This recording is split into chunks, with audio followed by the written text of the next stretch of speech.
கர்த்தரை சந்திக்க, அவருடைய ஆசீர்வாதத்தை பெற, ஆவியோடும் உண்மையோடும் அவரை தொழுது கொள்ளும்படி வந்திருக்கிற ஒவ்வொருவரையும் இயேசுவின் நாமத்தில் அன்போடு வாழ்த்துகிறேன். இந்த ஏலிம் சபை உடைய ஆவிக்குரிய வாழ்க்கைக்கு முடிந்த அளவு உதவி செய்ய தன்னை அர்ப்பணித்திருக்கிறது. இது ஒரு அன்பின் சபை, ஒரு ஆராதனை சபை, ஆவியானவருடைய வரங்கள் கிரியை செய்கிற ஒரு சபை. ஆகவே நீங்கள் தொடர்ந்து வந்து கர்த்தருடைய ஆசீர்வாதத்தை பெறும்படி கேட்டுக்கொள்ளுகிறேன். இன்றைக்கு கர்த்தருடைய வாக்குத்தத்தமாக ஏசாயா 29 அதிகாரம், பழைய ஏற்பாட்டிலே 833 பக்கத்தில் இருக்கிறது. ஏசாயா 29 அதிகாரம் 22 வசனத்தின் பின்பகுதி. ஏசாயா 29 22 வசனத்தின் பின்பகுதி. இனி யாக்கோபு வெட்கப்படுவதில்லை, இனி அவன் முகம் செத்து போவதும் இல்லை. யாக்கோபை குறித்து ஆண்டவர் சொல்லுகிறார், ஒரு பக்கத்தில் அவன் இனி வெட்கப்படுவதில்லை, இனி அவனுடைய முகம் செத்து போவதும் இல்லை. ஆனால் எந்த ஒரு யாக்கோபு, எந்த ஒரு இஸ்ரவேல் தேவனுடைய முகத்தை நோக்கி பார்க்கிறானோ அவனுடைய முகம் பிரகாசம் அடையும், அவன் வெட்கப்படுவதில்லை. எந்த மனிதன் தேவனுடைய முகத்தை நோக்கி பார்க்கிறானோ, மோசேயின் முகம் பிரகாசம் அடைந்தது போல, ஸ்தேவானின் முகம் பிரகாசம் அடைந்தது போல, யோவான் ஸ்நானகன் எழுந்து பிரகாசிக்கிற விளக்காய் இருந்தது போல அவனுடைய முகம் பிரகாசம் அடையும். அவன் தேவனை சந்திக்கும் போது அந்த முகம் மறுரூபம் அடையும், அந்த முகம் மகிமையின் மேல் மகிமை அடையும்.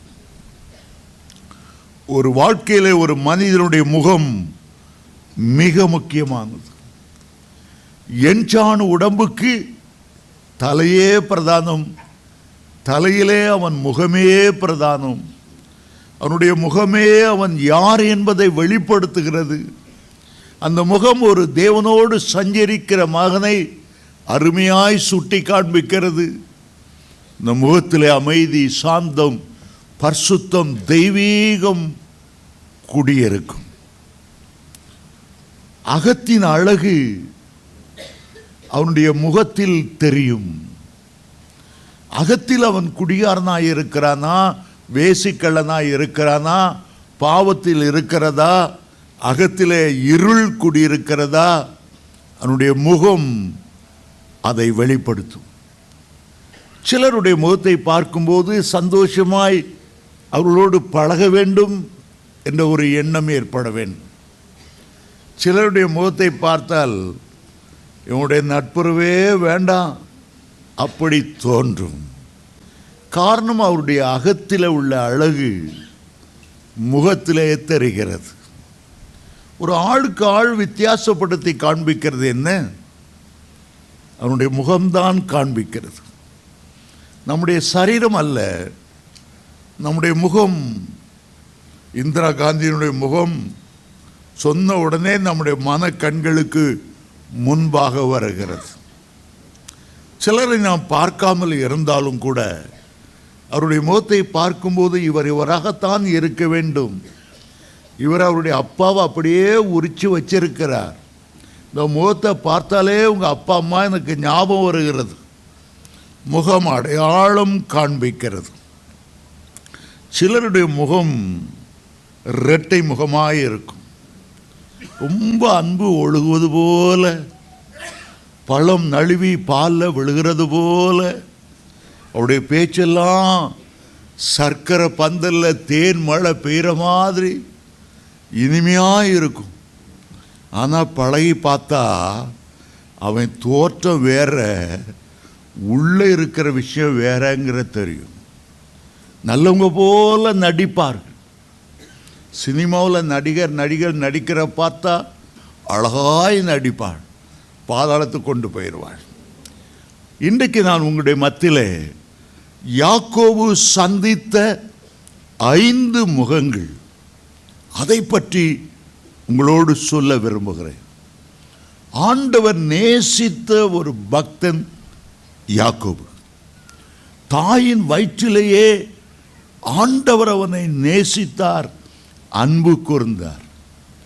அவன் தகப்பன் வீட்டை விட்டு எதிர்காலம் என்ன தெரியாமல் காட்டிலே போகும்போது ஆண்டவர் அவன் மேல் மனதுருகி அவனுடைய கண்களுக்கு முன்பாக ஒரு பெரிய ஏணியை காண்பித்தார். ஒரு நுனி பூமியில் இருக்கிறது, அடுத்த நுனி பரலோகத்தில் இருக்கிறது. வான மண்டலங்கள் தாண்டி, சூரியன் தாண்டி, சந்திரன் தாண்டி, நட்சத்திர மண்டலத்துக்கு மேலாக அந்த ஏணி எட்டுகிறது. அப்படி ஒரு ஏணியை எந்த மனுஷனும் செய்ய முடியாது. அந்த ஏணிக்கு மேலாக கர்த்தர் நின்று கொண்டிருக்கிறதை பார்க்கிறார். ஒரு அனாதை போல ஓடி வந்தவன். இரவு நேரத்தில் காட்டு மிருகங்கள் என்ன செய்யுமோ, ஒரு கல்லை எடுத்து தலையில் வைத்து படுத்திருந்தவன். தாய் தாப்பனை விட்டு பிரிந்தது அதுதான் முதல் முறை. ஒருவேளை அந்த கல்லையெல்லாம் அவனுடைய கண்ணீர் நனைத்திருந்திருக்கும். ஒரு அனாதை போல ஆகிவிட்டேனே, என்னுடைய எதிர்காலம் எங்கே, எதை நோக்கி போய் கொண்டிருக்கிறேன்? அதற்கு மேலாய் கர்த்தர் நின்றார். அன்போடு அவனை பார்த்து சொன்னார், உன்னுடைய முற்பிதாக்களின் தேவன் நான் தான். நீ கால் மிதிக்கிற தேசத்தை எல்லாம் நான் உனக்கு தருவேன். எத்தனை அன்போடு அவனோடு பேசினார். யாக்கோபு, அவருக்கு அந்த நேரம் தேவை உணவு, உடுக்க வஸ்திரம். ஆண்டவரிடத்தில் கேட்டார், ஆண்டவரே, எனக்கு உணவும் உடுக்க வஸ்திரமும் தந்து நான் மறுபடியும் என்னுடைய தகப்பன் வீட்டில் சந்தோஷத்தோடு பிரவேசிப்பேன் என்றால் நீர் எனக்கு தேவனாய் இருப்பீர், நீர் என்னுடைய ஆண்டவராய் இருப்பீர். எனக்கு கிடைக்கிற எல்லாவற்றிலும் உமக்கு நான் தசம பாகம் தருவேன். பொருத்தனை பண்ணி கொண்டார். ஆண்டவர் மேலே ஒரு அன்பு. படுத்திருந்த இடத்தில் அந்த கல்லை எடுத்து ஒரு தூணாக நட்டி அதிலே எண்ணெயை வார்த்தான். முதலாவது அபிஷேகம் என்கிற வார்த்தை அந்த எண்ணெயை ஊற்றுகிறதுல தான் ஆரம்பிக்கிறது. ஆண்டவர் நீர் என்னை அபிஷேகம் பண்ணி, ஆண்டவர் ஞாபகப்படுத்தி சொல்லுகிறார், நீ என்னை அபிஷேகம் பண்ணினாயே, நீ ஒரு பொருத்தனை செய்தாயே. அந்த பெத்தேல் இது தேவனுடைய வீடாய் இருக்கும். அவ்வளோ நேசித்தார். அங்கிருந்து அவன் நேராக புறப்பட்டு லாபான் வீட்டை நோக்கி நடந்து வந்தான். வருகிற வழியிலே ஒரு கிணறு, ஆடுகளுக்கு தண்ணீர் பாய்ச்சுவதற்காக இளம் பெண்கள் வந்து நிற்கிறார்கள். இவன் போய் அந்த கிணற்றின் வாயிலிருந்த கல்லை புரட்டி லாபானின் பிள்ளைகள் அந்த ஆடுகளுக்கு தண்ணீர் பாய்ச்சுவதற்காக எல்லாவற்றையும் ஏற்படுத்தி கொண்டான். அப்பொழுது அவன் பார்த்த ஒரு முகம், அதுதான் ராகேலின் முகம். பேரழகியாய் இருந்தான். ஒரு தடவை பார்த்தான், மனதை பறிகொடுத்தான். ஒரு தடவை பார்த்தான், அவன் பார்த்தான், அவளும் பார்த்தான். இமைப்பொழுதிலே காதல் உண்டாகிவிட்டது. கட்டுனா இவ்வளோதான் கட்டணும், இன்னும் வேலை கிடைக்கல, ஒருவேளை சாப்பாட்டுக்கு வழி இல்லை. ஆனால் அதுக்குள்ள கற்பனை எங்கேயோ பறந்து போகிறது. ஆண்டவர்கிட்ட கேட்கணும், அவருடைய சித்தம் அறியணும். அதெல்லாம் வேண்டாம், ஆண்டவர்லாம் வேண்டாம், என் வாழ்க்கையில் இந்த பொண்ணு கிடைச்சா போதும். ஒரு தீர்மானம். இதை ஆதியாகமம் 29ஆம் அதிகாரம் 10ஆம் வசனத்தில் வாசிக்கிறோம். அவருடைய முகத்தை பார்த்ததிலிருந்து தேவனை பார்க்கிற, அவருடைய முகத்தை தேடுகிற, அவருடைய முகத்தை தேடி தாழ்த்தி ஜெபம் பண்ணுகிற அந்த ஜெப ஜீவியம் முற்றிலும் போய்விட்டது. அவளை பார்த்த அந்த நாளிலிருந்து லாபானோடு இருந்த 20 வருஷமும் அவன் தேவனை தேடவே இல்லை. தேவனை தேடவே இல்லை. ஆண்டவருக்கென்று ஒரு பலிபீடமும் அவன் கட்டினதே இல்லை. தேவனோடு உள்ள ஒரு தொடர்பை ஒரு பெண் அப்படியே கத்தரித்து விட்டுவிட்டாள். ஆண்டவர் முதல் முறை உலகத்தை அழிக்க காரணம் என்ன? ஜல பிரளயத்தை கொண்டு வர காரணம் என்ன? ஆதியாகமம் 6:2 சொல்லுகிறது, தேவகுமாரர், ஆண்டவருடைய பிள்ளைகள், தேவனால் தெரிந்து கொடுக்கப்பட்ட பிள்ளைகள், மனுஷ குமார்த்திகளை அதிக சௌந்தரியம் உள்ளவர்கள் என்று எண்ணி தங்களுக்குள்ளே பெண்ணை கொண்டார்கள்.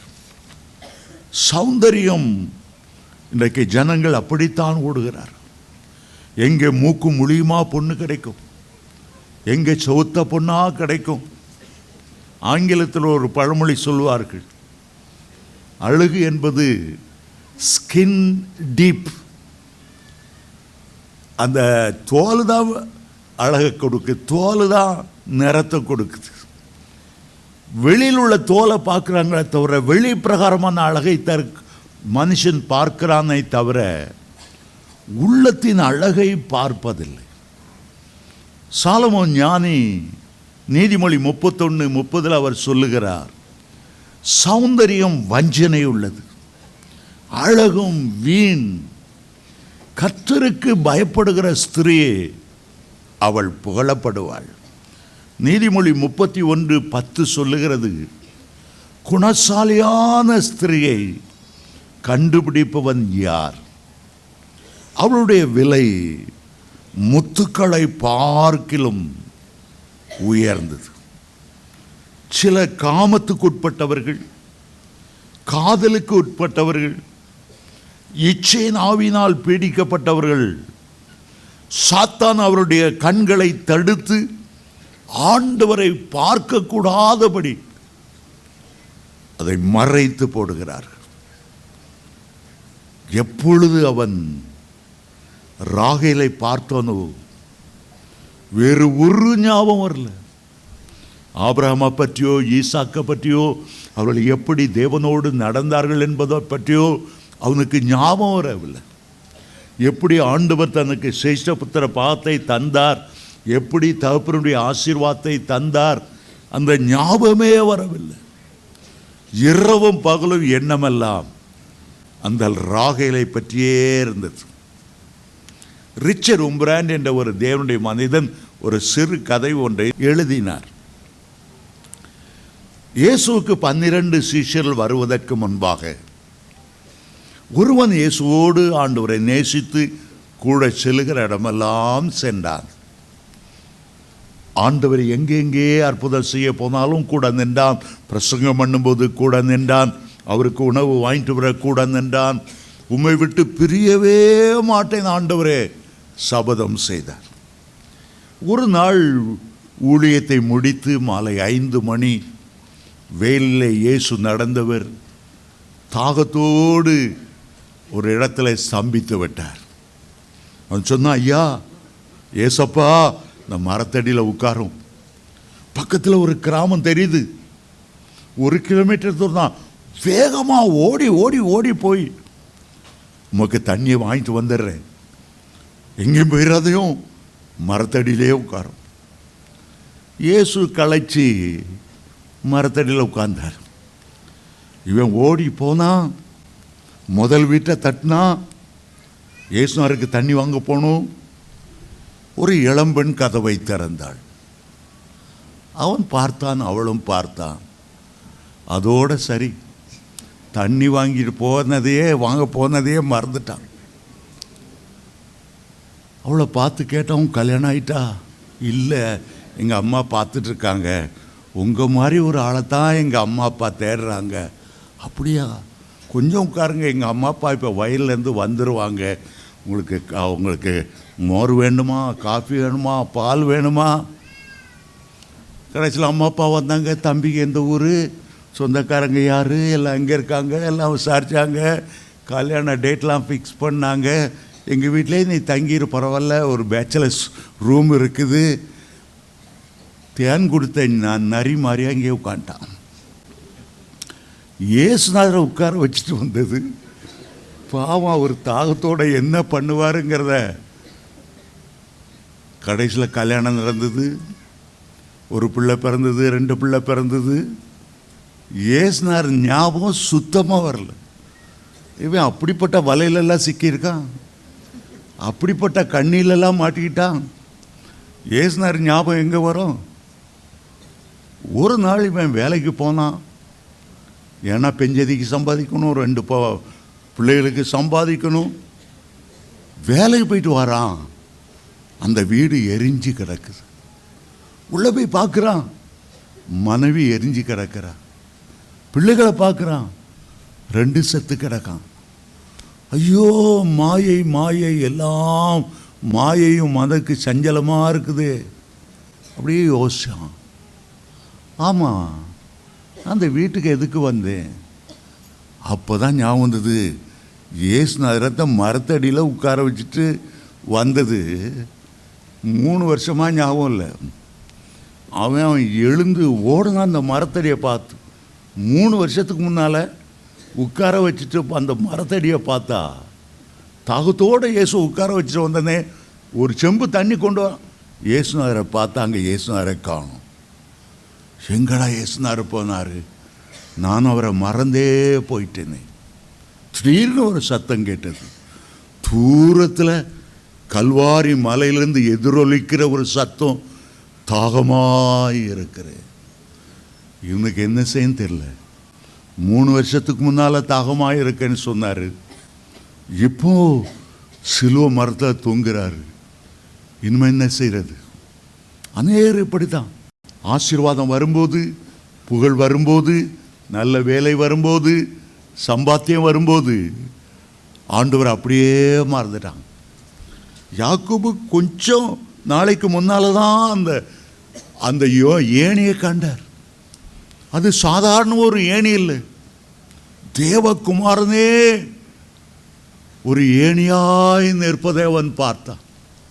இயேசுவை தவிர வேறு யாரும் பூமியில் ஒரு நுனி மனுஷகுமாரன், பரலோகத்தில் ஒரு நுனி தேவகுமாரன். அதைத்தான் பக்தன் பாடுகிறான். பரத்துக்கேறும் படிகள் போலவே என் பாதை தோன்ற பண்ணுமையா எந்த தேவனே. அந்த ஏணி மறந்துட்டான். ஏணிக்கு மேலே நின்று தன்னோட பேசின உடன்படிக்கையை அவன் மறந்துட்டான். அவனுடைய மனமெல்லாம் ராகேல் மேலேயே நிலைத்திருந்தது. அந்த மோகத்தில் அவன் என்ன பேசுகிறோம் என்பதை அவனுக்கு தெரியலை. லாபான்ட்ட சொல்கிறான், உம்முடைய இந்த பொண்ணுக்காக 7 வருஷம் உங்கள்கிட்ட அடிமை வேலை செய்கிறேன், வேலைக்காரனை போல. ஆபிரகாம் எவ்வளோ செல்வந்தது, ஈசாக்கு எவ்வளோ பெரிய செல்வந்தது. இவன் அடிமையாக இருக்க தேவன் விரும்பவில்லை. அவனை ஆசீர்வதிக்கத்தான் ஆண்டவர் சித்தமானார்.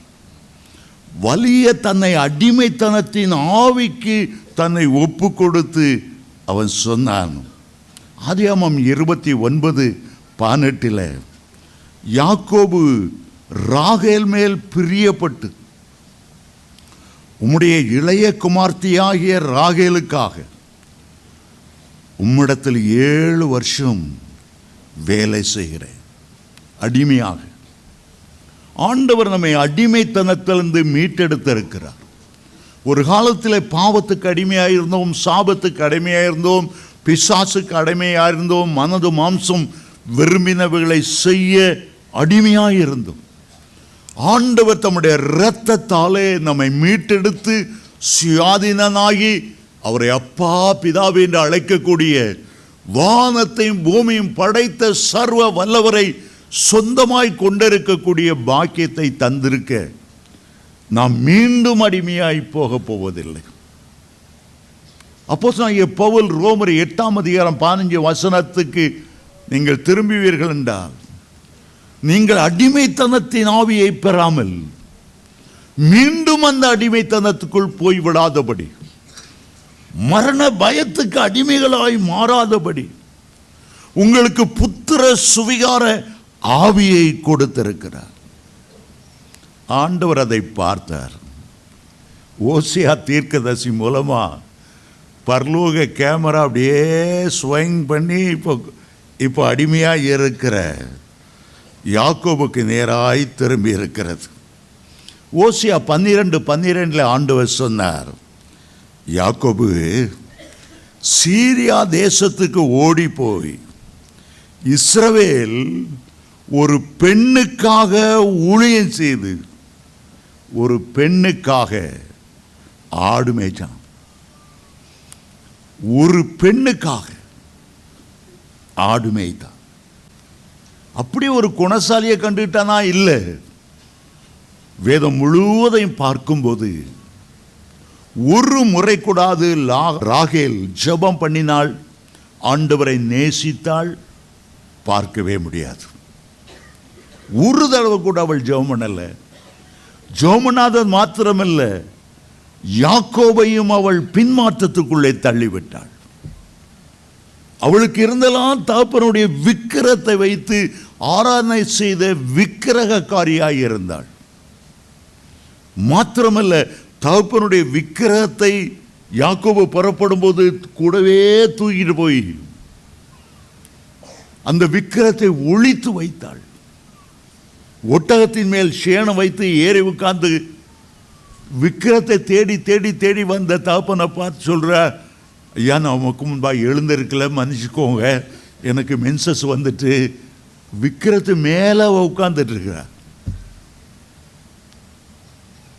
7 வருஷம் அடுத்த பெண் லேயாள் பிள்ளை பத்துட்டா, லேயாளுடைய வேலைக்காரி பிள்ளை பத்துட்டா. இவள் கற்பத்தை ஆண்டவர் அடைத்து வைத்திருந்தாள்.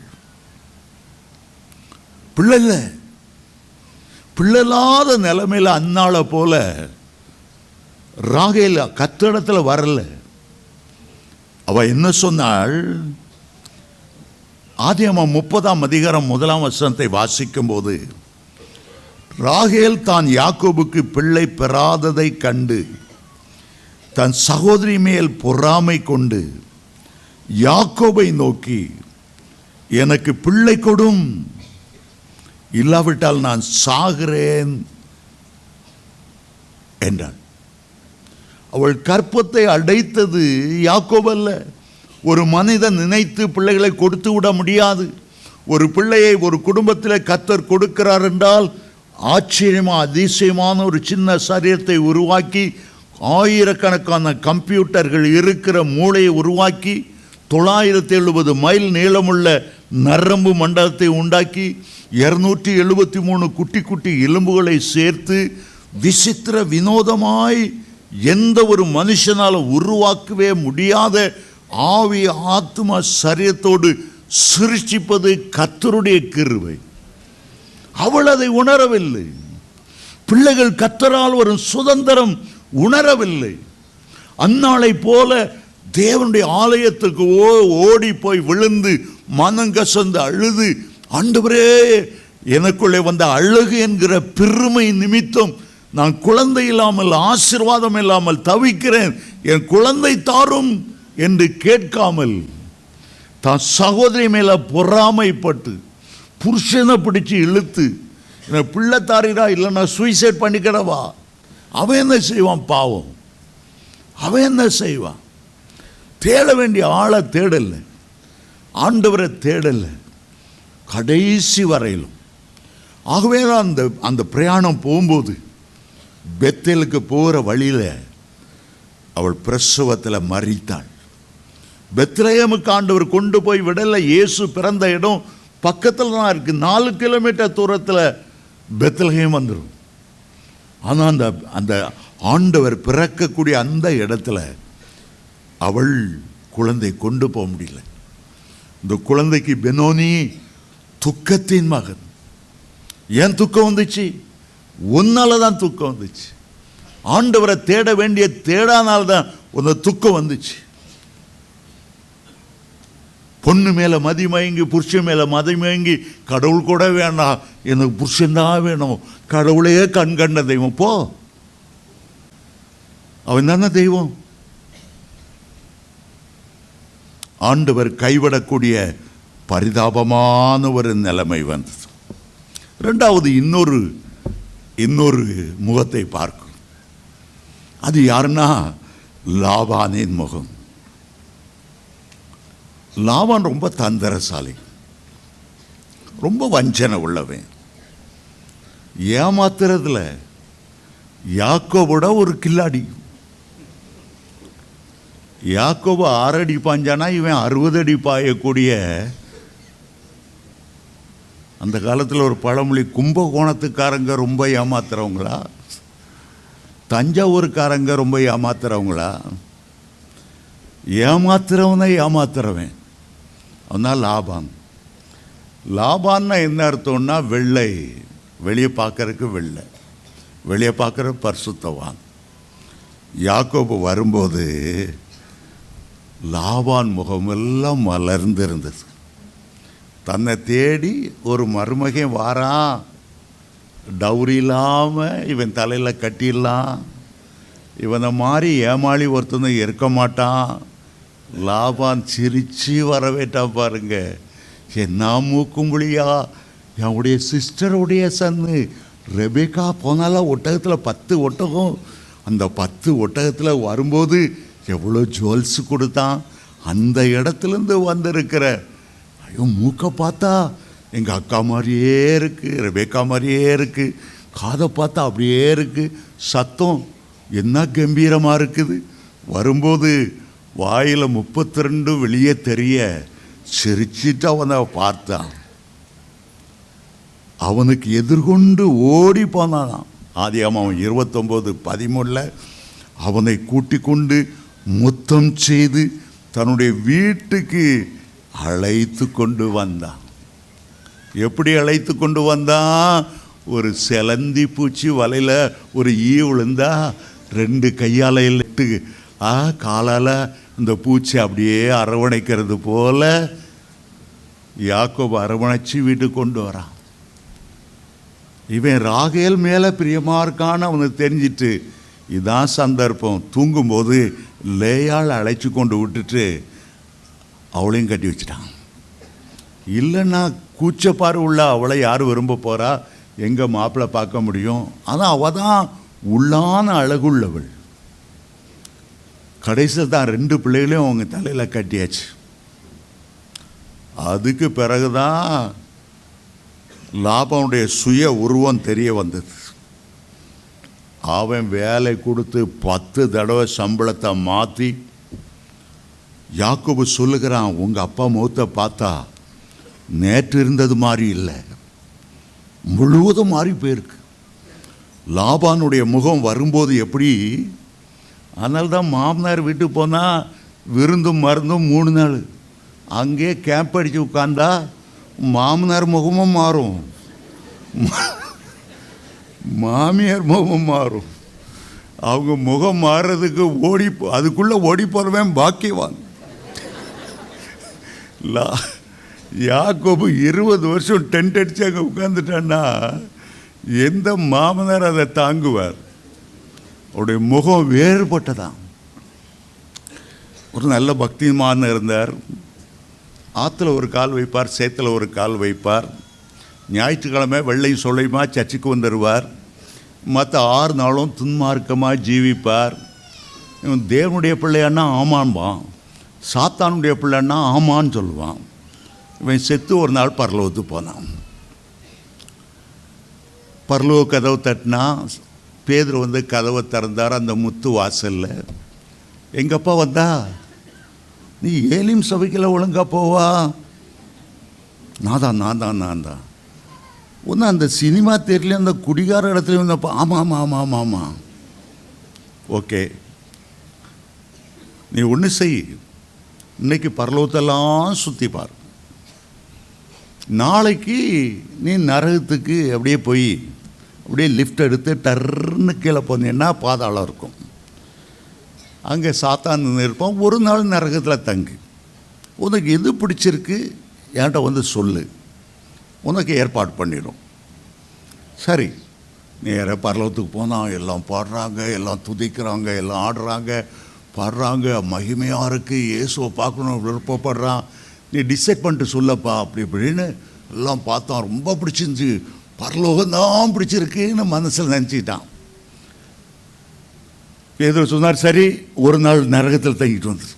நரகத்துக்கு போனால் அங்கே பார்த்தா சேட்டன் சூட்டும் கட்டுமா ரொம்ப அழகான யங் வாலிபனா ஸ்மார்ட்டாக வந்திருக்கியா தம்பி, ஹீ லாபான் மாதிரி அவனை வரவேட்டான். நேர அங்கே ஒரு ஃபுட்பால் மைதானம், அங்கே இன்னொரு இடத்துல பார், இன்னொரு பக்கத்தில் டான்ஸிங் கிளப்பு, எல்லாம் நரகத்தை பார்த்தா இவ்வளோ அழகாக இருக்கு.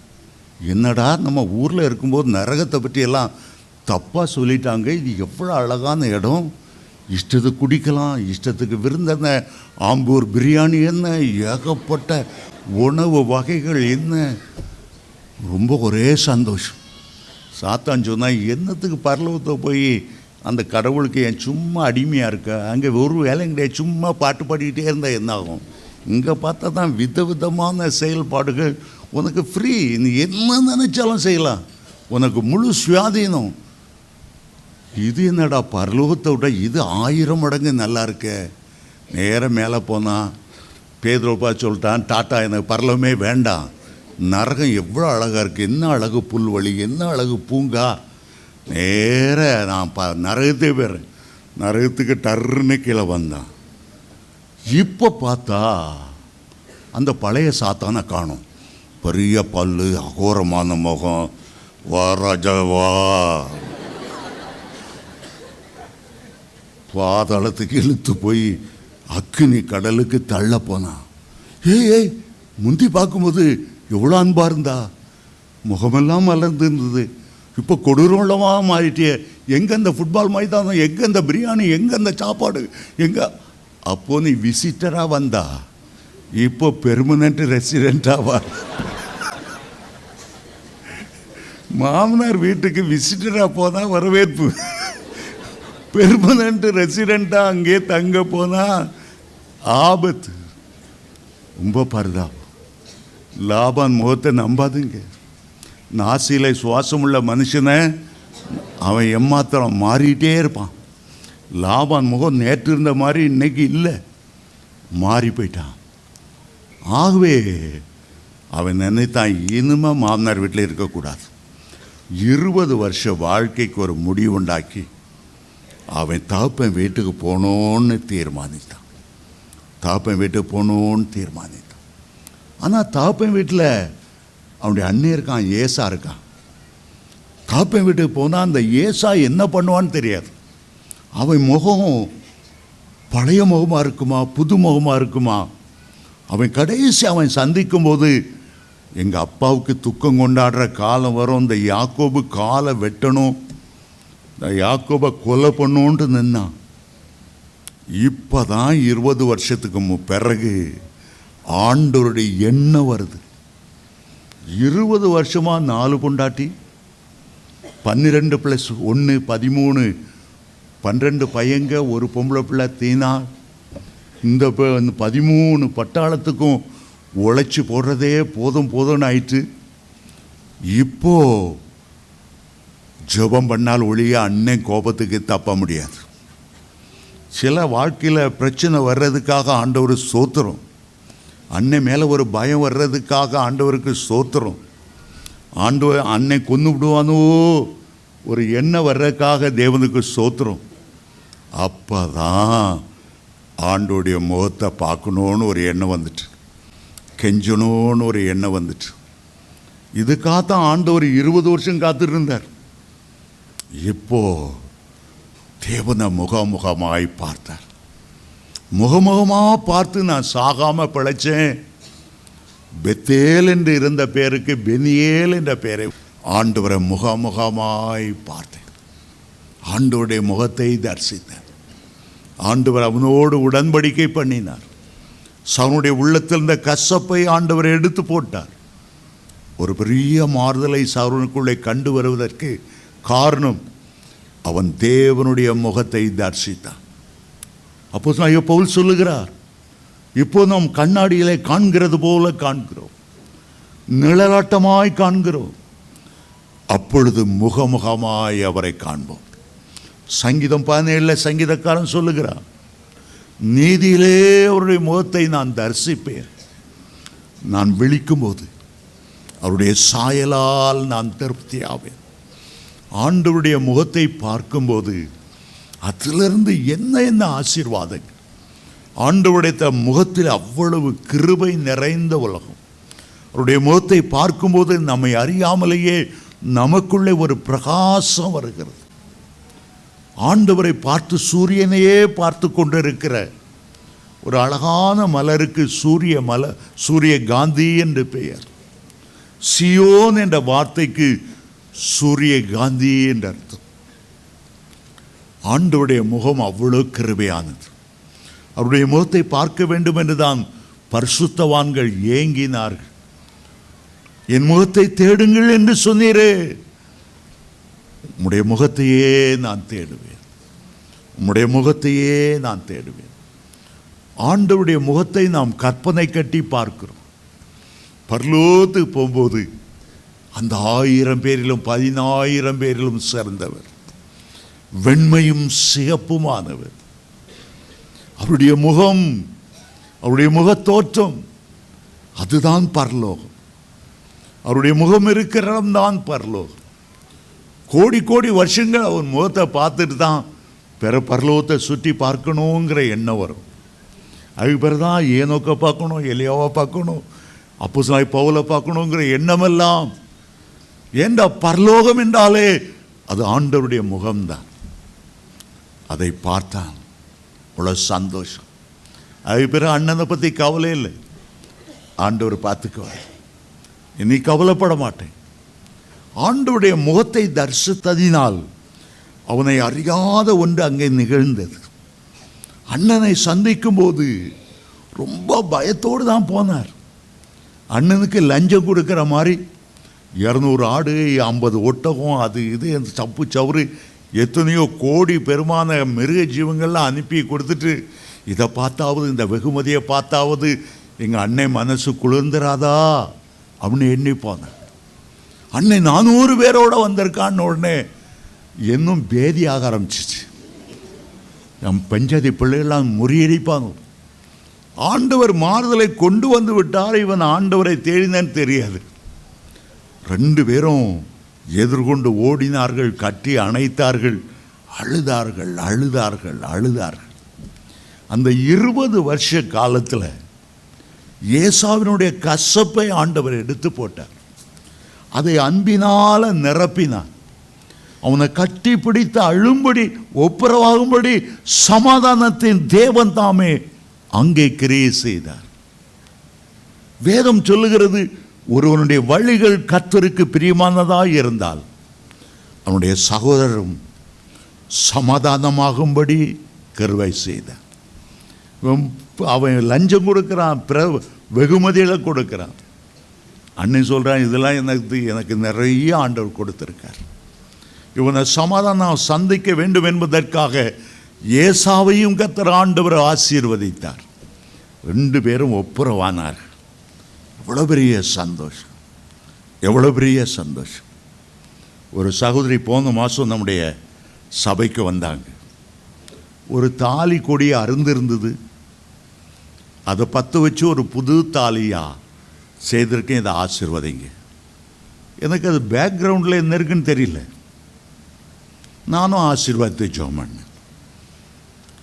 போதான்னு ஆஸ்பான்ட்ட ஆசீர்வாதத்தை ஜெபம் பண்ணும்போது என் மகன் ஒரு ப்ராஃபஸி கொடுத்தான். இதன் மூலம் இந்த குடும்பத்தில் சமாதானம் உண்டாகும், இதன் மூலம் பிளவுபட்ட குடும்பம் ஒன்றாய் சேரும். 10 வருஷத்துக்கு முன்னால் கல்யாணம் கட்டி வயிற்றில் குழந்தை இருக்கும்போது சந்தேகத்தினால கணவன் பிரிஞ்சு போயிட்டான். 10 வருஷமாக எந்த தொடர்பும் கிடையாது. ஒரு நாள் அந்த தாய் பார்க்கும்போது மக வீட்டில் அருந்து கிடந்த தாலியை பார்த்தார்கள். ஏலிம் சபைக்கு கொண்டு வந்து இங்கே வந்து ஜெபம் பண்ணார். எனக்கு அது தெரியாது. புருஷனோடு வாழலை, வயிற்றில் குழந்தை உண்டாயிருந்துச்சு. அது ஆம்பளை பையன், அவனுக்கு 10 வயசாயிடுச்சு. இந்த தாலியை அருந்து கிடந்த தாலியை ஜெபம் பண்ணி கொடுத்ததும் சமாதானத்தின் தேவன் இறங்கி வந்தார். அவ்வளோ கசப்போடு குடும்பத்தை விட்டு பிரிந்தவன் மனைவியை தேடி வந்தான். இதுவரை பார்க்காத தான் பையனை பார்த்தான். கண்ணீரோடு அழுது, நான் செய்த தவறுக்காக மன்னிங்க, என் உள்ளத்தில் சந்தேகப்பட்டு ஒதுக்கி வச்சுட்டேன், இனி உங்களை பிரிஞ்சு நான் வாழவே மாட்டேன். முதல்ல இருந்த அன்பை பார்க்கலாம், 1000 மடங்கு அதிகமாய் அன்பு செலுத்தி இந்த மாதம் அந்த குடும்பம் ஒன்றாய் சேர்ந்து விட்டது. ஹல்லேலூயா, ஹல்லேலூயா.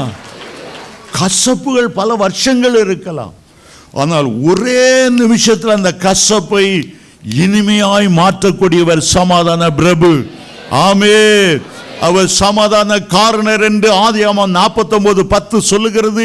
அவர் சமாதான பிரபு என்று ஏசாயா 9:6 சொல்லுகிறது. அவர் சமாதான காரணர் என்று மீகா 5:5 சொல்லுகிறது. சமாதானத்தின் தேவன் என்று ரோமர் 16:20 சொல்லுகிறது.